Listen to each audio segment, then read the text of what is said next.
הלו נועלה, אני מנסה לספר לך קצת מה קורה פה אצלנו.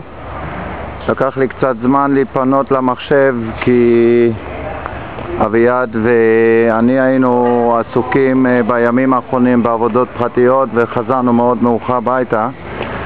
פה נראה די עלוב, כבר אין הרבה אנשים.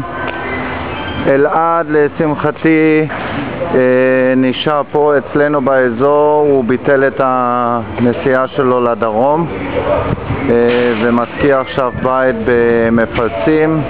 שבוע הבא הוא אמור לבוא לשם. אורן היה מושבת איזה שבועיים. ביום האחרון של איתן הם ניסו ללפלף אותו, יניב, אלעד ואורן, ואז איתן תפס אותו עם הרגליים ושבר לו 4 צלעות. אלעד גם לא מי יודע מה, כנראה יש לו איזה חול או אבנים איפשהו בבטן, לך תדע, הוא לא מרגיש כל כך טוב, אבל פה הכל איתי. אנחנו בתחנות האחרונות של טוטו, כנראה עוד 1 או 2 תחנות וזהו. מדי פעם מתאסף עוד תחנה, אבל זה כנראה הסוף. כמו שאת רואה, הרשימה היא גמורה.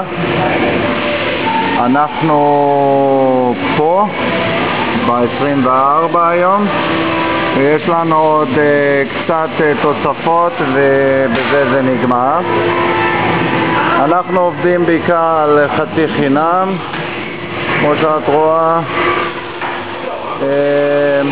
סגי לקח את ה-CNC, יניב קירות כוח, אורן עושה עוד קצת אוטו עם אלעד, אביעד גם עושה עוד קצת, תכף נשאל אותו.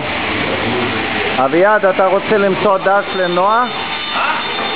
אתה רוצה למצוא דש לנועה? תמצוא איזה דש לנועה. לא? הנה.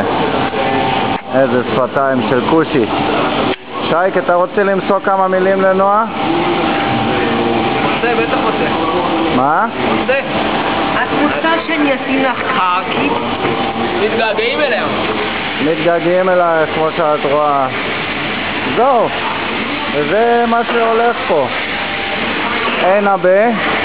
הכל ריק. דרור לא הגיע יותר מאז שהוא הודיע שהוא עוזב. הוא אמר שהוא יבוא עוד כמה ימים, אבל הוא לא הופיע אפילו פעם אחת. שולחן שלו מאוד עזוב, מבולגן, אף אחד לא דואג פה לפרזול, וחוץ מזה הכל ריק. חסר פה מישהי שצריכה למלא פה קצת את המקומות.